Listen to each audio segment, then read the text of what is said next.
Oi, gente! Começando mais um Fer Me Explica.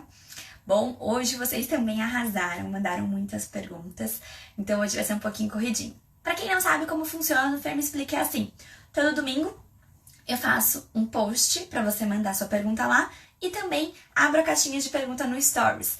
Já comecei a responder as perguntas do Stories, mas foram muitas, então ainda não terminei. Mas fiquem tranquilos que eu vou responder todas as perguntas que vocês me enviaram lá. Tudo bem? As perguntas que foram enviadas no post vão ser respondidas hoje, aqui através da live. E isso acontece toda segunda-feira, às 8h04, a gente se encontra aqui. Beleza?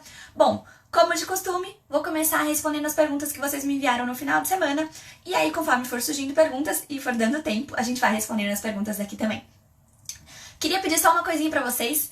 Não esqueçam de deixar o like de vocês, ajudar a nossa live a chegar a outras pessoas que precisam de informações, porque muitas vezes podem estar perdidas e desorientadas, até sem esperança, justamente por não estar tendo as informações corretas sobre o tratamento e a melhor forma de viver, mesmo tendo enxaqueca. Muito obrigada, gente. Vamos lá. A primeira pergunta foi da Dione. A Dione perguntou assim, ó. Fer, reparei que quando acordo de madrugada com crise, uma narina está sempre trancada. Tem relação mesmo? Olha, Dione, provavelmente tem, tá?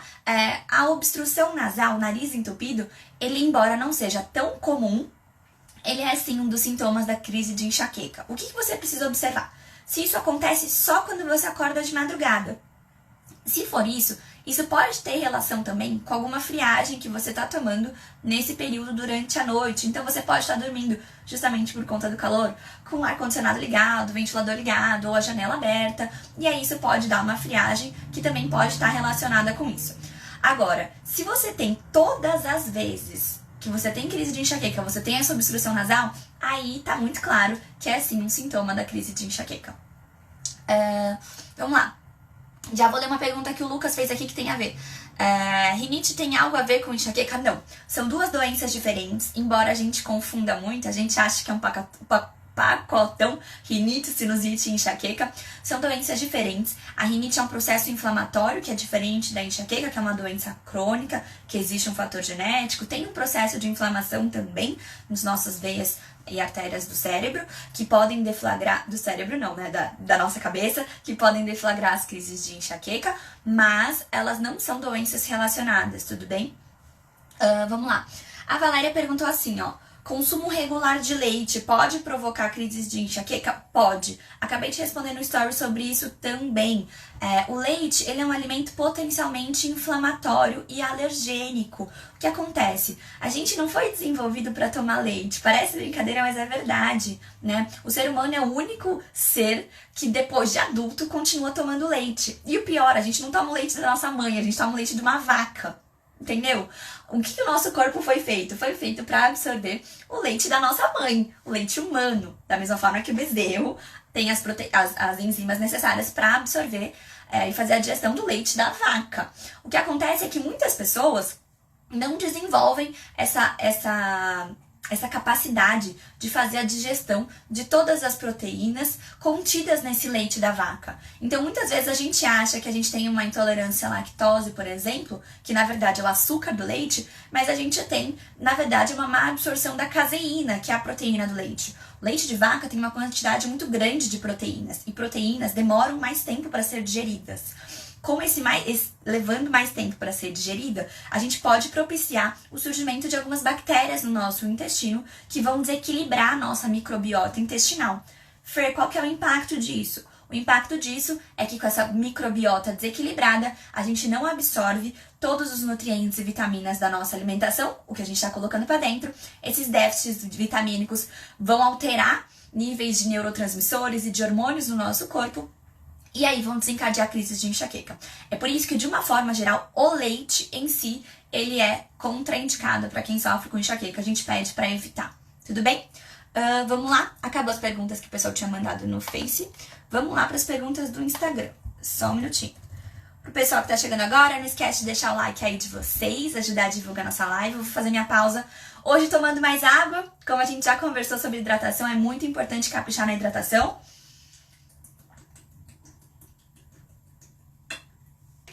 Vamos lá. Antes de eu evoluir aqui, vou ler a primeira pergunta que tá aparecendo pra mim. Caroline comentou assim, ó. Vejo brilhos quando pisco, é normal? Isso é um sintoma de aura, tá? Esses pontos brilhantezinhos, eles podem ser pretos também. Isso tudo é sintoma de aura, então muito provavelmente você sofre com enxaqueca com aura. Olha a Renata aparecendo. Oi, Rê, tudo bem? Bom, vamos lá. A Deinha perguntou assim, ó. Qual o nome do exame de sangue para saber quais as deficiências de vitaminas no corpo? Ouvi você falar sobre isso. Deinha, você precisa conversar. Quem pode pedir esse exame? Pode ser seu clínico geral, pode ser neurologista, pode ser nutricionista. É um exame de sangue completo e aí ele vai especificar quais são as vitaminas que estão em déficit, tá?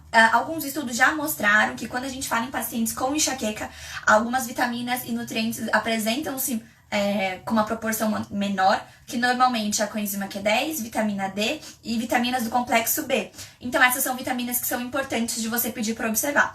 Mas existem outras vitaminas que também podem estar relacionadas, como por exemplo a vitamina C. Existem diversos outros aspectos que precisam ser observados. E aí você pode conversar disso com o seu neurologista, clínico geral, nutricionista. Todos eles podem solicitar esse exame, tudo bem? A Thaís perguntou assim, ó. Olá, tenho uma bebê de 1 aninho e amamento. Sofro de enxaqueca há anos e devido à amamentação, meu médico falou que eu não posso tomar o Sumax, nem o Vimovo, que era o que controlava as minhas crises. Como faço para aliviar nesse período de amamentação? Thaís, a primeira coisa que você vai precisar observar é quais fatores estão em desequilíbrio, tudo bem? Como você não pode usar as terapias medicamentosas nesse momento, a gente tem que apostar nas terapias não medicamentosas. Fer, quais terapias não medicamentosas podem me ajudar no momento da crise? Bom, no momento da crise, você pode usar o quê? A compressa fria na região da cabeça, 20 minutinhos, ajuda a controlar as dores. Você pode usar também a automassagem. Normalmente eu indico 40 minutos de automassagem, é importante os 40 minutos. Muitas vezes a pessoa fala assim, ai Fer, 40 minutos fazendo a automassagem? Pois é, mas resolve.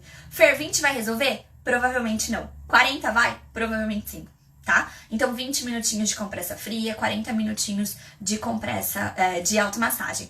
Outra coisa que você pode incrementar como preventivo aí é você fazer uma alimentação mais balanceada, até porque tudo que você come vai pro seu neném.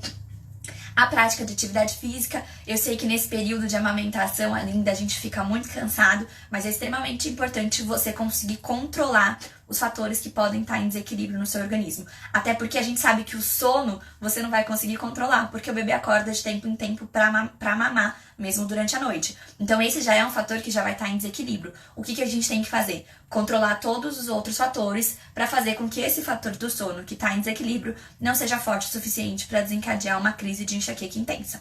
Tudo bem? Vamos lá. A Luísa mandou assim, ó. Olá, para considerar determinado alimento gatilho para dor, existe um tempo estimado após consumi-lo ou isso dependerá do tempo de digestão para cada alimento ingerido? Luísa, de uma forma geral, a gente vai determinar que um alimento é gatilho quando, depois que você ingeriu, em até 2 horas, você apresentou sinais de crise. Mas presta atenção, não necessariamente sinal de crise é dor. Por quê? Não é todo mundo, mas uma grande parte das pessoas apresentam certinho as 4 fases da enxaqueca.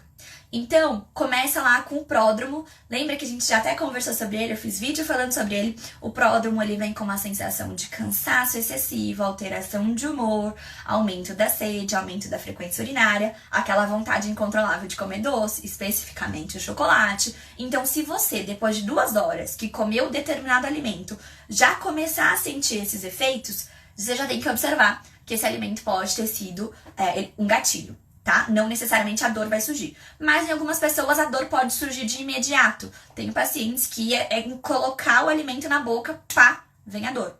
Tudo bem? Então você tem aí umas 2 horas para você observar. Tudo bem? Vamos lá.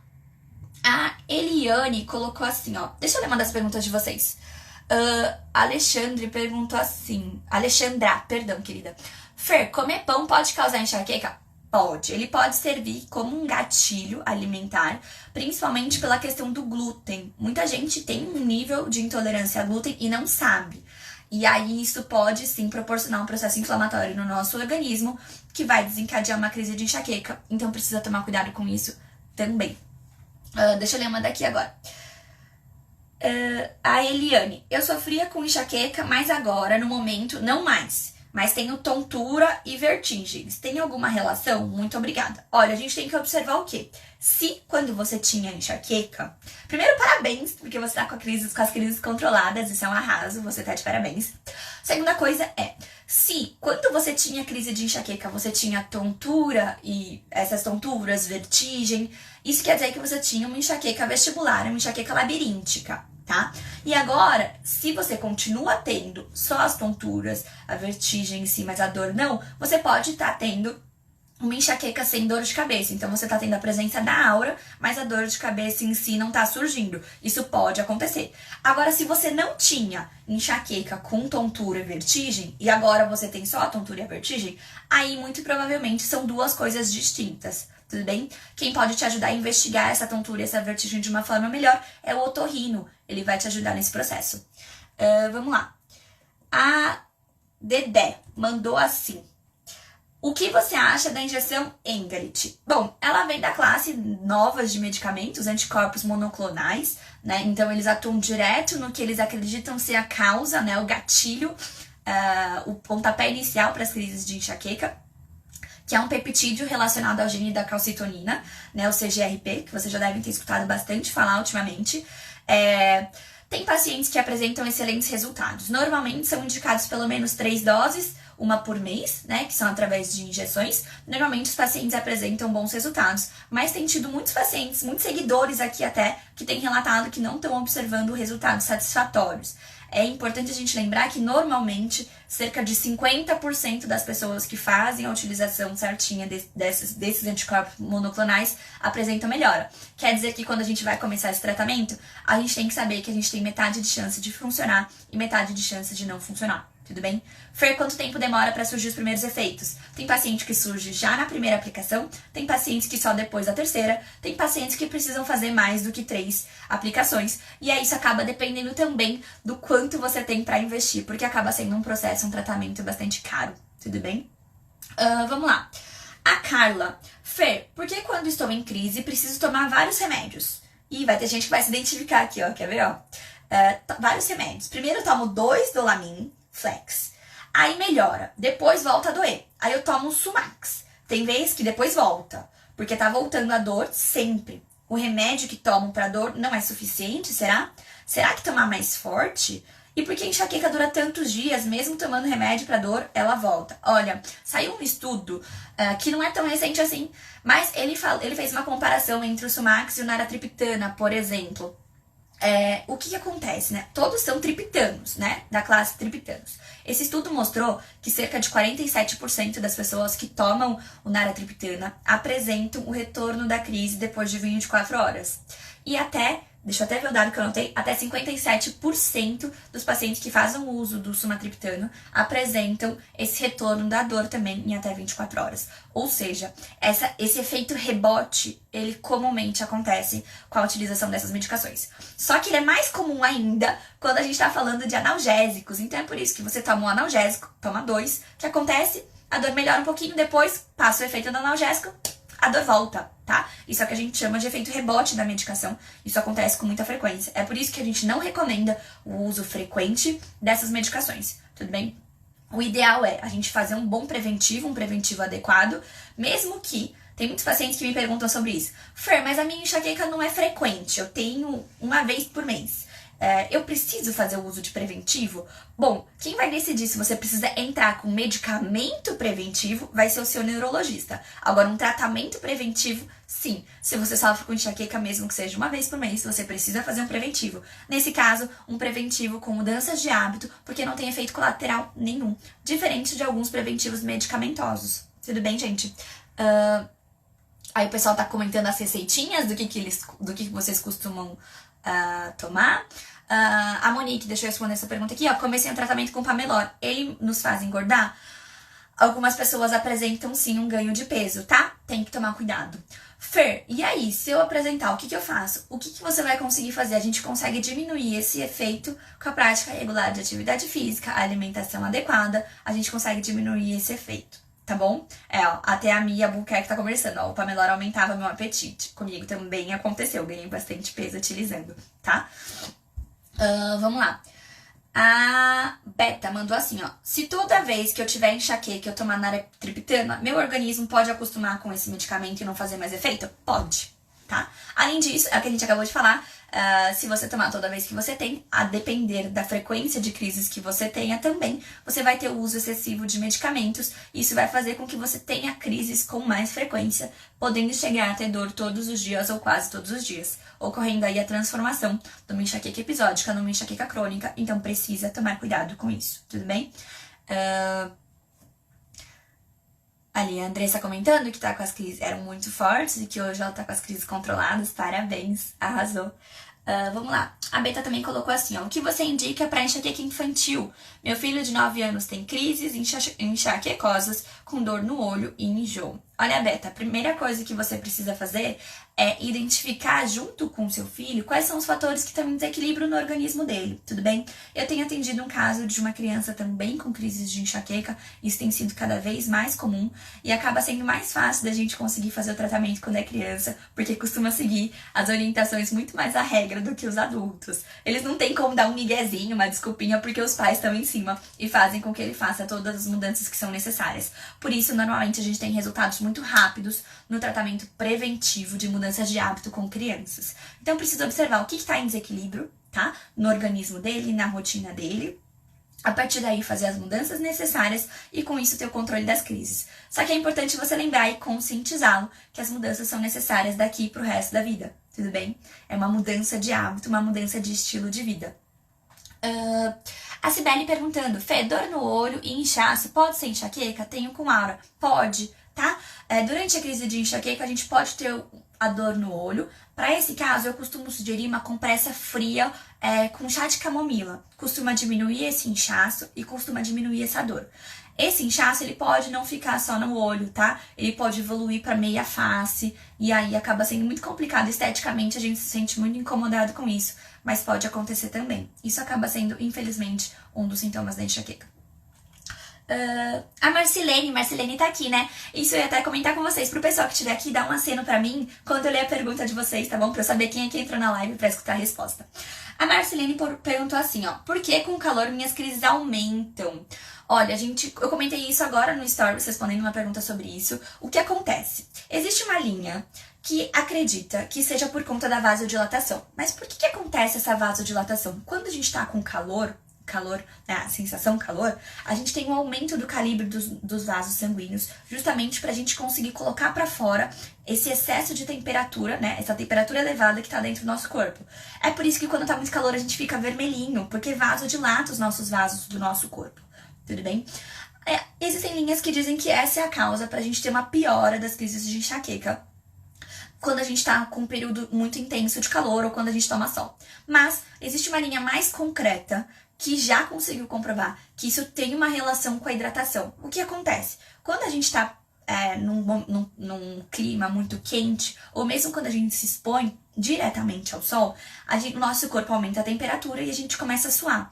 Fer, mas eu não reparo minha roupa suada. Como que eu tô suando? Eu não tô vendo, eu não tô transpirando. Você tá transpirando. Só que o que acontece é que muitas vezes a temperatura tá tão elevada que antes mesmo daquela gotícula de suor se formular em cima da sua pele, que seja visível, ela evapora. E aí você não percebe que você tá suando. Só que se você tá suando, o que você tá fazendo? Você tá desidratando.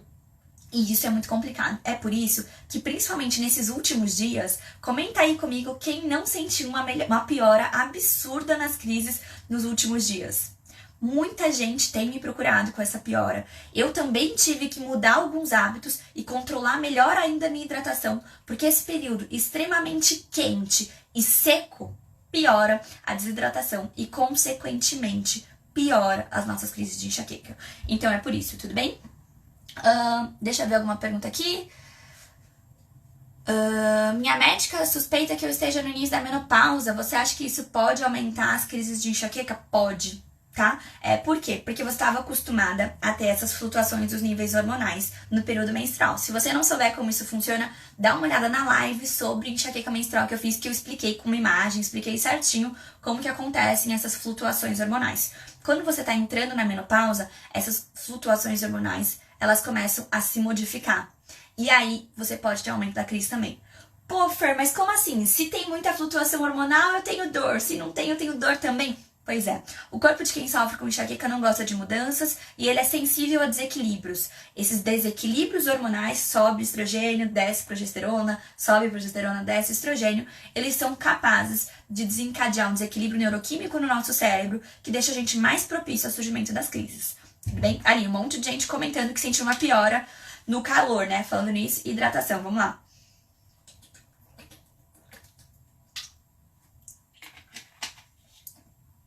Aline perguntando, a amitriptilina serve para quê? Ele é um antidepressivo.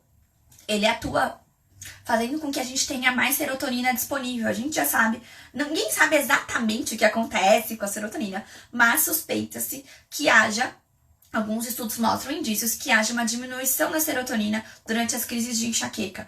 E aí, para tentar combater essa diminuição, muitos médicos indicam o uso dos antidepressivos e muitos pacientes respondem muito bem ao uso dele, tudo bem? Deixa eu voltar aqui mais um pouquinho e aí eu já volto para as perguntas que vocês estão mandando. A Gislaine mandou assim, ó, tem enxaqueca há 28 anos. Ela foi muito mais forte, é difícil conviver. Hoje é menos, mas me atrapalha muito. Trabalho no sol com a cabeça para cima. Não consigo ficar o dia todo, mas acredito que o sol tem me prejudicado muito. Gislaine, exatamente, tá? É o que a gente estava falando, acabou se relacionando com a pergunta anterior. O que você pode fazer para se proteger? Bom, o uso de um chapéu pode te ajudar. Não sei com o que você trabalha, mas o uso de um chapéu pode te ajudar. O uso de um guarda-sol também pode ser muito útil para evitar o sol direto na sua cabeça. Se a gente está falando daquela questão da vasodilatação.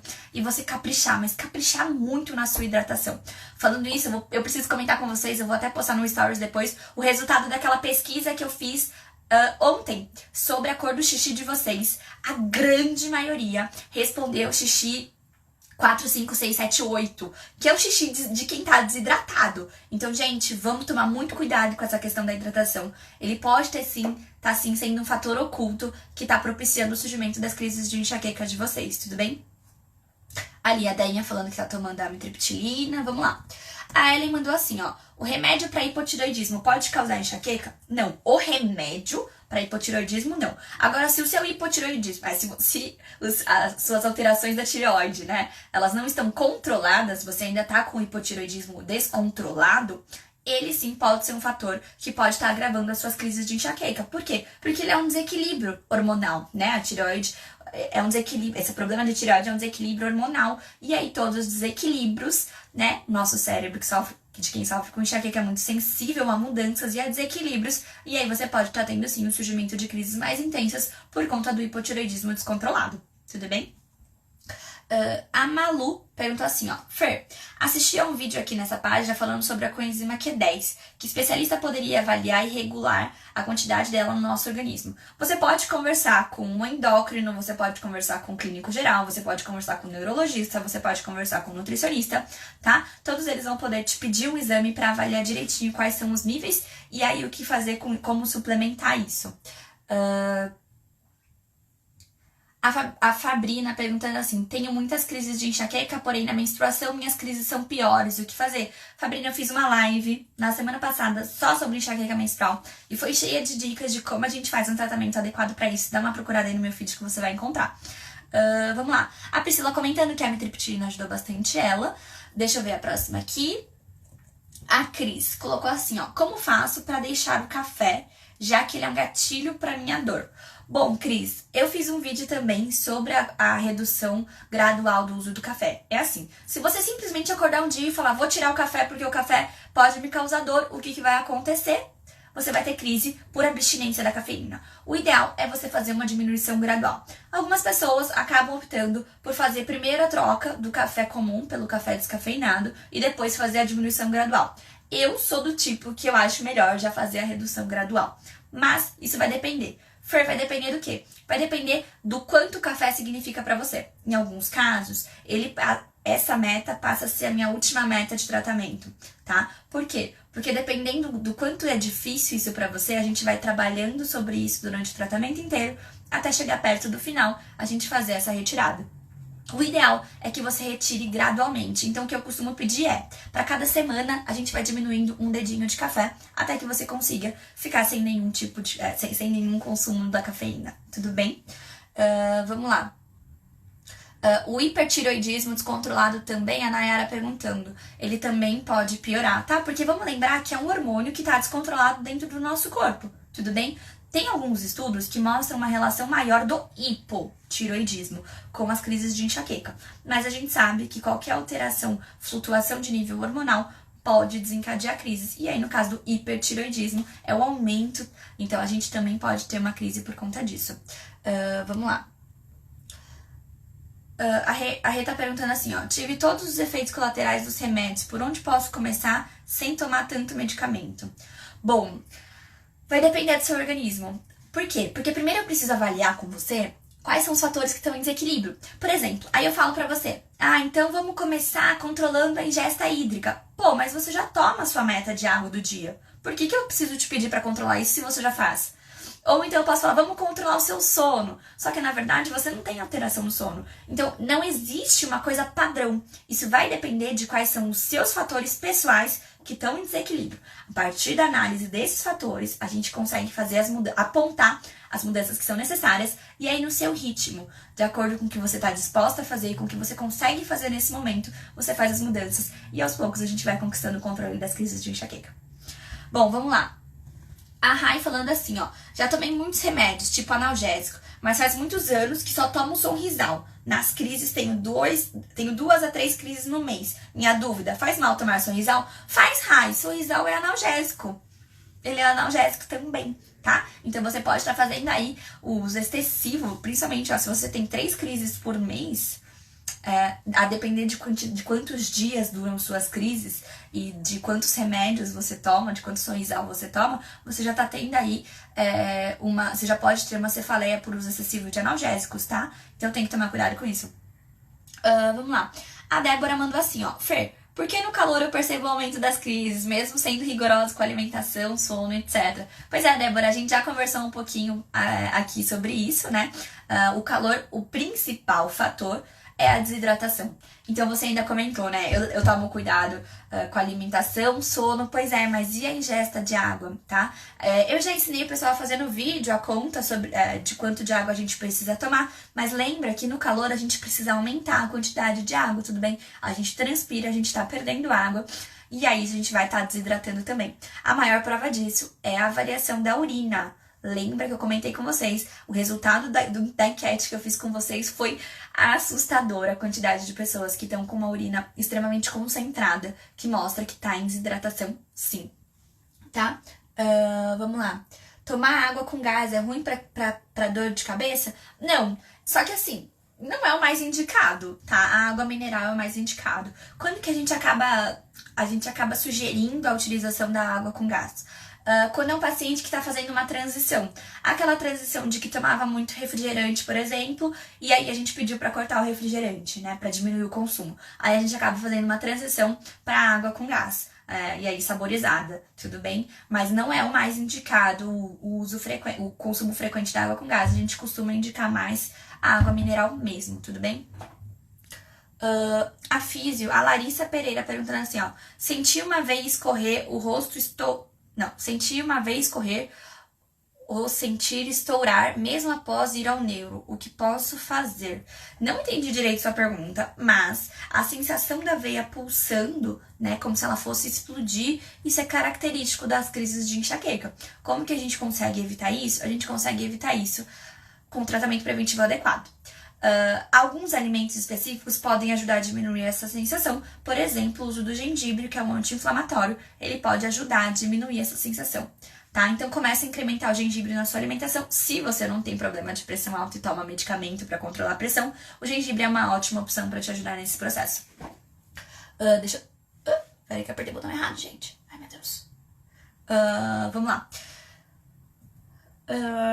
A Eliana perguntou assim, ó, boa noite, qual a diferença entre enxaqueca e cefaleia? Boa, Eliana. Eliana, a enxaqueca, ela é um tipo de cefaleia também, é o que a gente chama de cefaleia primária. A cefaleia primária é aquela que a dor de cabeça em si é a própria doença, e não que a dor de cabeça é um sintoma de algo a mais. Tá? Por exemplo, tem alguma dor de cabeça, por exemplo, no AVC. Muita gente tem dor de cabeça antes de ter o AVC. Nesse caso, a dor de cabeça é uma dor de cabeça secundária, porque a causa atrás dela é o AVC, tudo bem? Ou um aneurisma, por exemplo. O que acontece existem diversas enxaquecas, diversas cefaleias primárias. A gente tem a cefaleia por uso excessivo de analgésicos, a gente tem a cefaleia por esforço físico, a gente tem a cefaleia relacionada à menstruação, a gente tem a cefaleia relacionada à atividade sexual. Então tem diversos tipos de cefaleia e a enxaqueca é um tipo de cefaleia, tá? Só que ele é um tipo bem característico, bem específico, que vem com uma dor latejante, que normalmente tem uma duração de 4 a 72 horas, que normalmente vem acompanhada de enjoos e vômitos. Fer, isso é uma regra, ela precisa vir com enjoo e vômito? Não em todas as crises, mas de uma forma geral, costuma sim vir associada a enjoos e vômitos. Vamos lá. A Gislaine perguntando assim: tenho dor todos os dias, praticamente a mesma alimentação. Como explicar às vezes dias, até um mês sem dor e às vezes dor?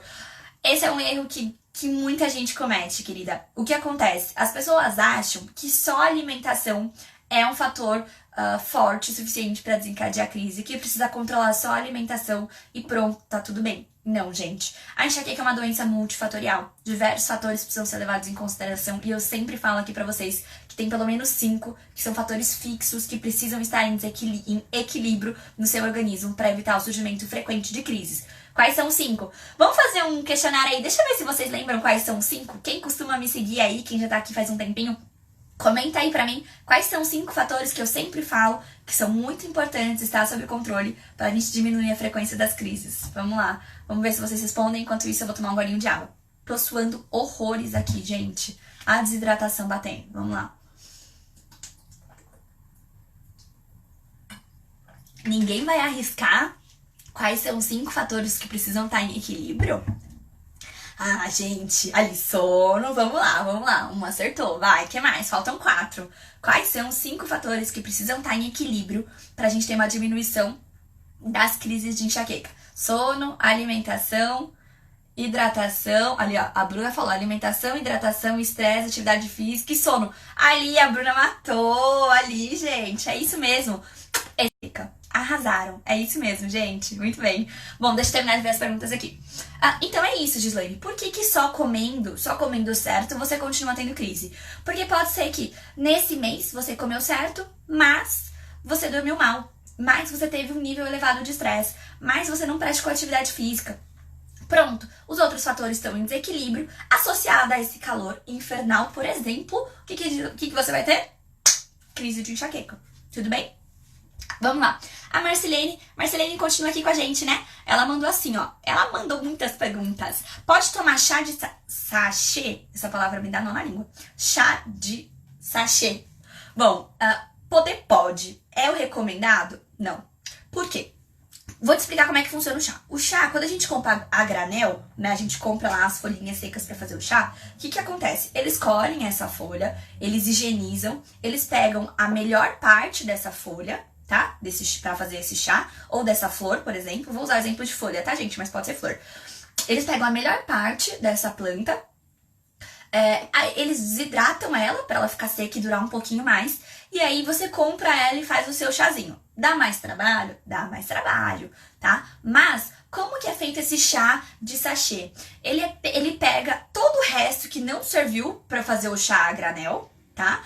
Então aquelas partes mais quebradas, as partes que não estão tão boas, eles pegam tudo, tritura tudo, põe no saquinho, põe na caixa e leva no mercado.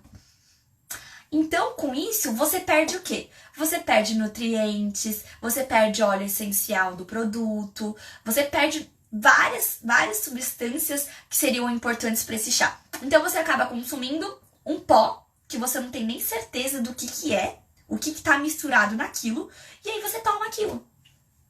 Ou seja, é melhor dar prioridade pro chá a granel, tudo bem? Por mais que ele dê mais trabalho. Vamos lá. Quem tem enxaqueca pode usar progressiva com formal? Eu não recomendo. Respondi inclusive uma pergunta sobre isso no Stories, sobre tratamentos pro cabelo, né? De alisamento, assim, químicos, na verdade. Eu não recomendo. Por quê? Porque todas essas substâncias, inclusive o formal. Primeiro que o formal tem um cheiro muito forte.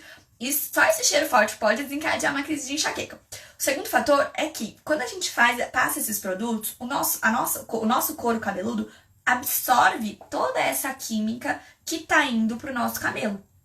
Quando ele absorve isso vai para a nossa corrente sanguínea, e isso pode gerar alterações. A gente já falou, tem diversos produtos químicos que geram alterações, principalmente nos nossos hormônios. E as alterações hormonais andam juntinhas com o início de crises de enxaqueca. Por isso, eu peço para evitar essa utilização desses produtos químicos, não só no cabelo, mas em outras partes do corpo também. Eu peço sempre para você evitar, tudo bem? Vamos lá. Aí a Marcelene também perguntou assim, ó, pode comer biscoito e rosca seca? Eu não recomendo. Produtos industrializados de uma forma geral, eu não recomendo. Esses produtos são ultraprocessados. Fer, mas como assim ultraprocessados? Eles passam por diversos processos para que eles ganhem o formato e o sabor daquilo que eles têm. Isso vale inclusive para bolacha de água e sal.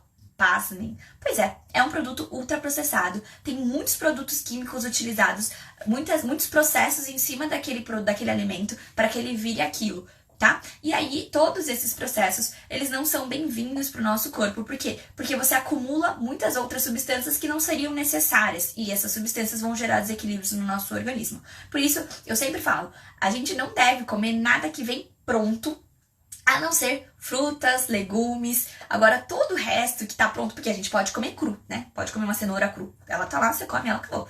Agora, todo o resto que vem em saquinho, vem em embalagem, eu não recomendo que a gente utilize, tudo bem? Tem que ter cuidado.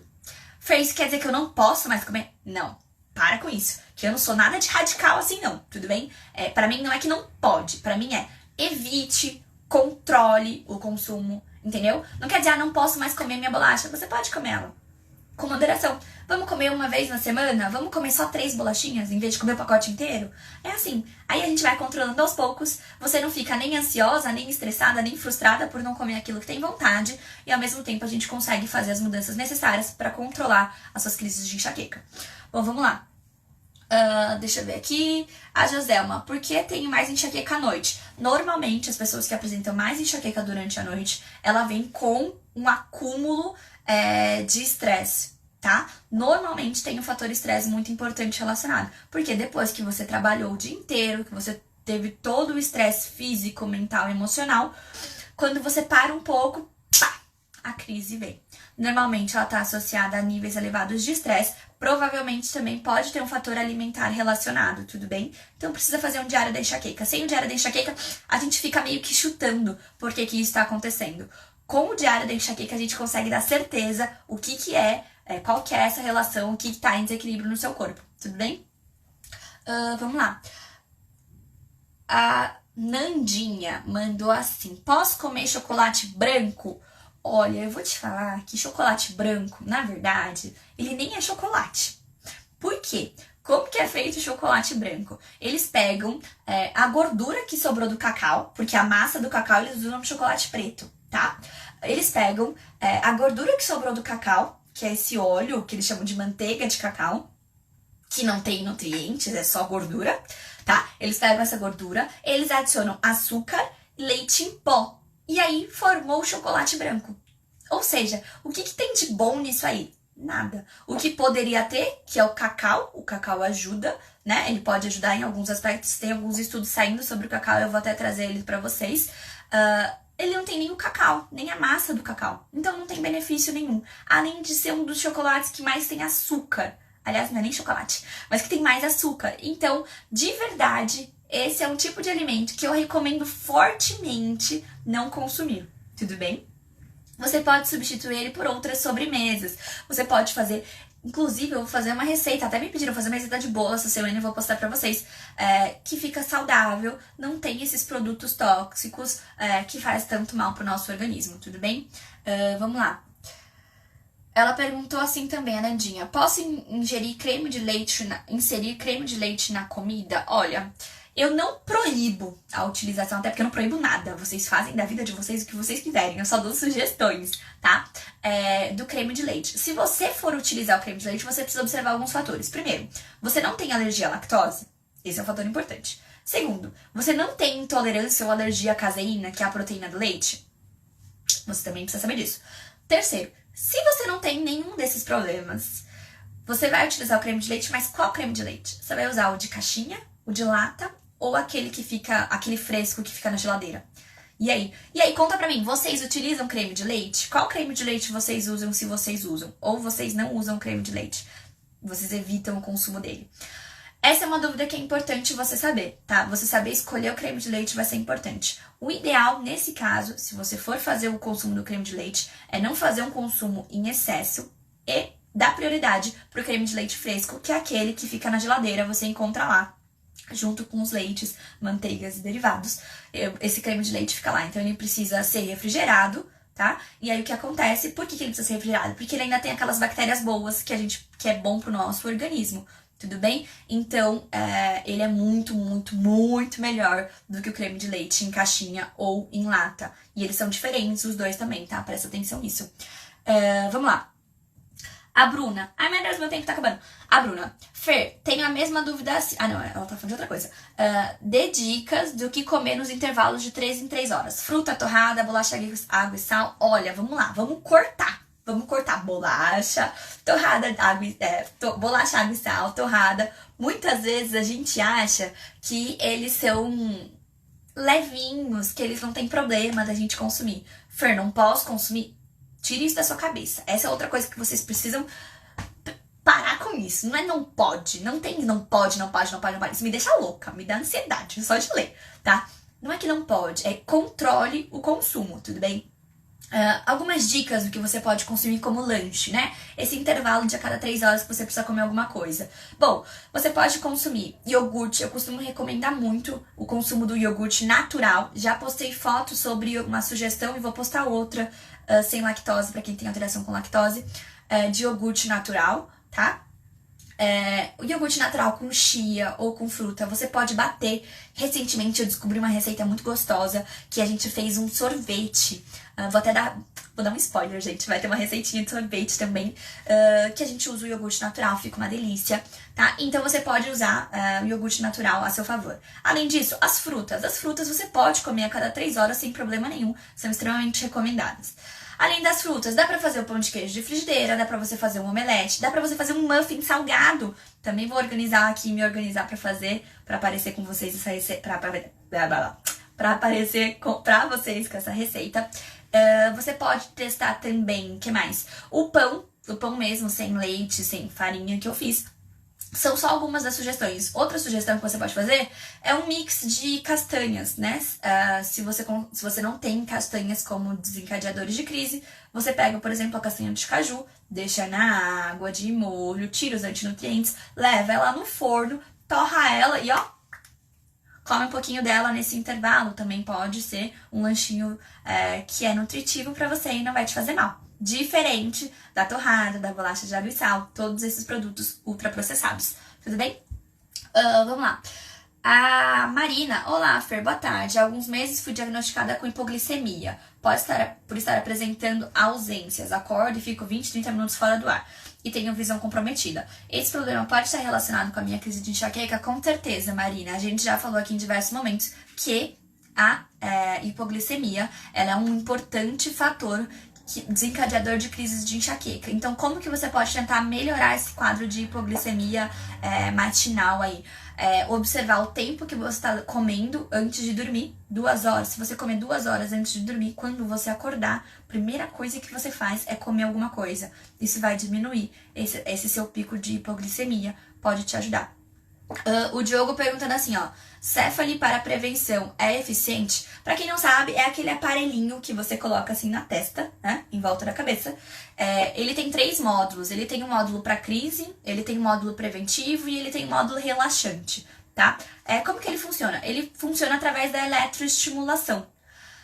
Ele sozinho vai ser suficiente para diminuir as crises de enxaqueca? Dificilmente, tá? Pra não dizer quase impossível. Tá? Você vai precisar de uma combinação de técnicas, né, de mudanças de hábito para você ter algum efeito aí dele na hora da crise, tudo bem? Agora, o que acontece? Ele pode ser uma boa estratégia para quem tá grávida ou para quem tá amamentando, ainda bem que você falou dele. Teve uma pergunta sobre uma das pessoas que estão amamentando, né? Ele pode ser uma estratégia complementar para quem tá nesse período gestacional ou de amamentação, que não tá podendo fazer o uso de medicação e que tá fazendo todas as mudanças de hábito. Aí sim, ele é recomendado por mim. Agora, caso contrário, se você não tá cuidando de nada disso, você só vai gastar dinheiro comprando esse aparelhinho pra colocar na cabeça. Tudo bem? Vamos lá. Deixa eu terminar de ver aqui, gente. Eu já volto a responder as perguntas que vocês estão mandando. Vocês estão mandando bastante pergunta aqui. Eu já vou responder. Eu preciso terminar só essas aqui. Vamos lá. A Marcelene perguntou assim, ó. Pode trocar o leite de vaca por leite sem lactose? Poder você pode. Eu recomendo? Não. Tá, na verdade eu recomendo a retirada, tá, do consumo do leite. Agora, o que acontece? Você pode tentar substituir por um leite vegetal. Então, um leite de amêndoa, por exemplo, um leite de coco, tá? Que esse sim não vai ter problemas de uma forma geral, não costuma apresentar problemas. Tô vendo alguém aqui escrever manteiga. Eu não falei da manteiga ainda, mas tem uma pergunta aqui sobre isso, eu vou chegar nela, vamos lá. Outra pergunta da Marcelene. Pode usar produto diet no lugar de tradicional? Poder você pode, mas o que acontece? Quando vem escrito diet, a gente não costuma ler atrás do rótulo, né? A gente precisa ter esse hábito de ler no rótulo. Diet não quer dizer necessariamente que ele não tem açúcar, tá, gente? Diet quer dizer que ele não tem um produto na sua formulação. Normalmente pode ser açúcar ou gordura, então você precisa observar, tá bom? E qual que é o seu objetivo de consumir esse diet, tá? Então tem que olhar o rótulo e pensar bem se tem necessidade ou não de você consumir esse produto e se você tem necessidade ou não de usar esse produto diet. Vamos lá. A Bruna. Eu não tomo café, eu tô tentando evitar os gatilhos, mas quando tenho crises, tomo Cefalive, que contém cafeína. Seria melhor eu tomar um analgésico sem cafeína para o meu organismo não se acostumar? Seria, Bruna. Os analgésicos com cafeína, eles são grandes responsáveis pela cefaleia rebote, tá? Então, acaba acontecendo sim. O ideal seria você evitar o consumo desses analgésicos com cafeína, tudo bem?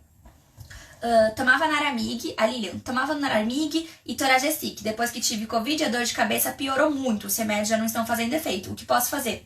Você provavelmente está tendo o que hoje eles estão chamando de síndrome pós-Covid. É uma síndrome que tem acometido muitos pacientes que tiveram Covid, independente do nível de Covid, se foi um nível leve, moderado ou grave.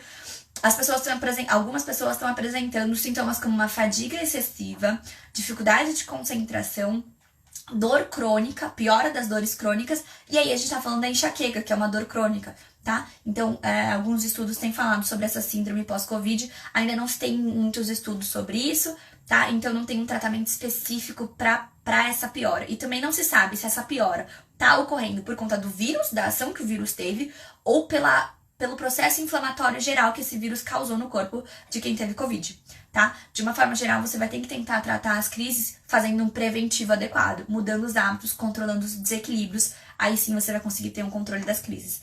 Por enquanto, em relação a Covid e enxaqueca, não tem um tratamento específico para melhorar essa piora que os pacientes têm sentido. Eles esperam que essa piora suma em até 6 meses, mas eles ainda não têm essa garantia, tá? Vamos lá. Costumo regular... essa já respondi sobre o leite, vamos lá. Fer, também tem enxaqueca, tomo Naramig. Ultimamente estou tomando muito, pois estou com bastante crises. Piora quando estou preocupada, estressada, período menstrual também. Quando forço para lembrar algo ou mesmo para estar resolvendo alguma coisa. Isso é normal?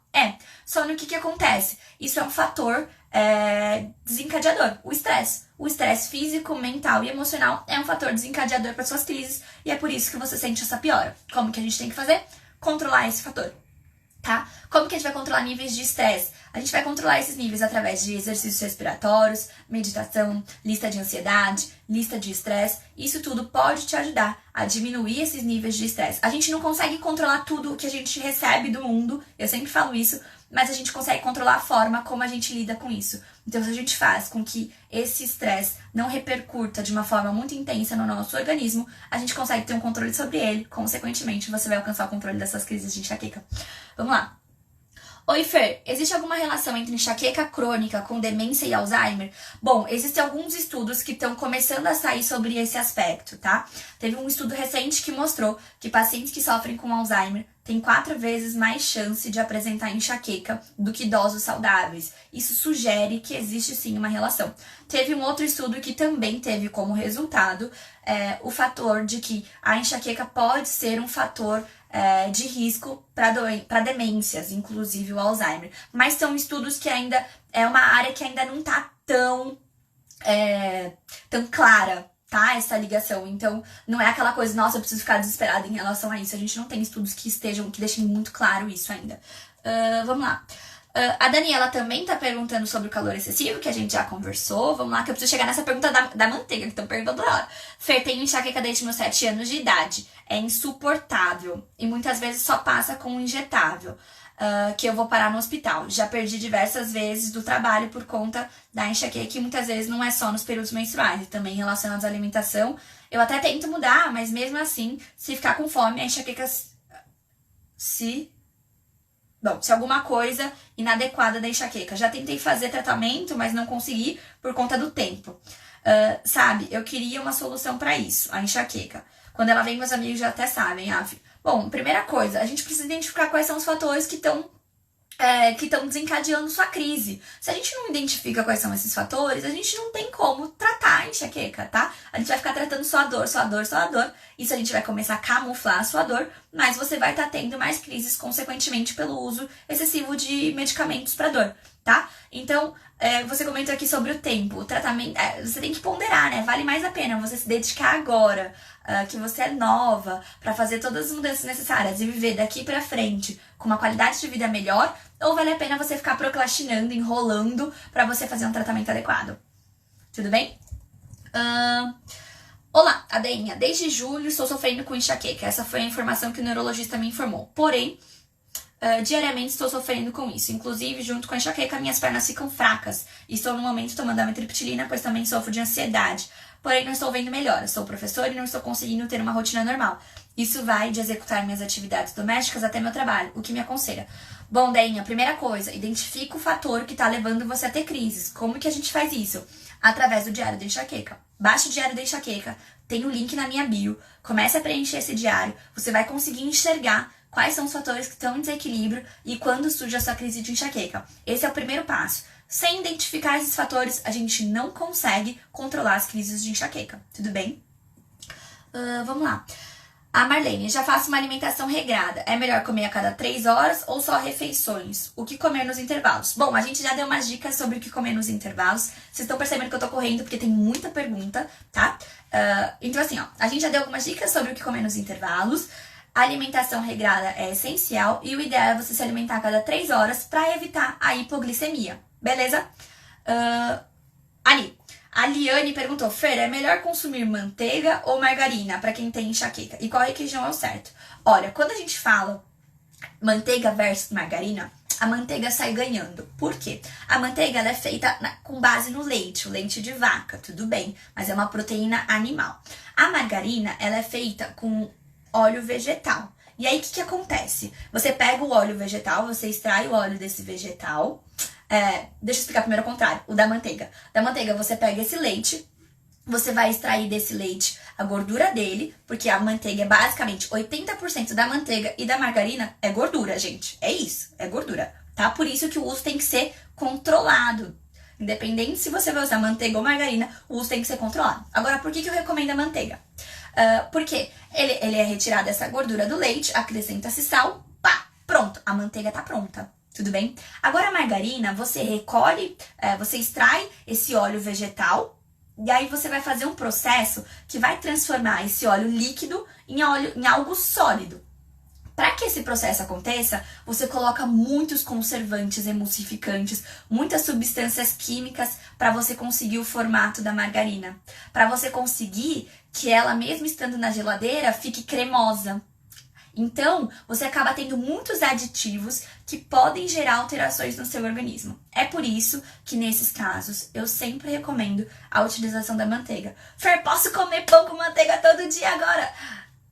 Não é o ideal, tudo bem? O ideal é você fazer um consumo controlado. Porque como eu mesmo disse pra vocês, algumas marcas chegam a ter 80% só de gordura. Porque manteiga e margarina é só gordura, tá? Então tem que fazer o uso controlado, tudo bem? Vamos lá. A Geisa. Oi, Fer, eu faço jejum intermitente, porém já me acostumei a não tomar café da manhã faz tempo. Fico do jantar ao almoço sem comer nada. E ultimamente comecei a ter dor todos os dias. E dores intensas. Acha que pode ser pelo jejum?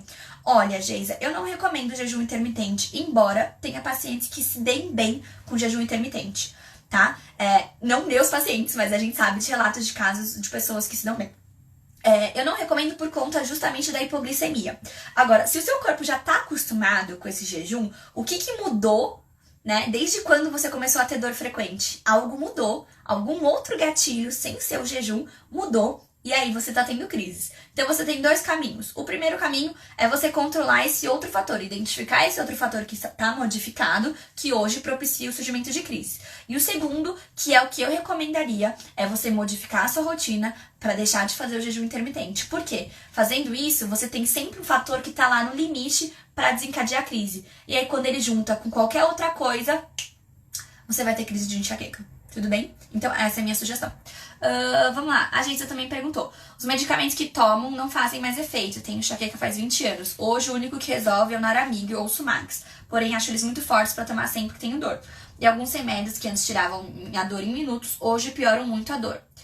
Quando tomo, tô sem saber o que fazer. Primeira coisa, vamos tentar não focar nos remédios, vamos focar em métodos naturais. A gente já conversou aqui sobre algumas técnicas que você pode utilizar: a compressa, a automassagem, utilizar alimentos anti-inflamatórios, incrementar eles na sua rotina. Tudo isso pode te ajudar a ter o controle das crises. Por quê? Fazendo isso, sua crise pode até surgir, mas ela vai surgir com uma intensidade menor.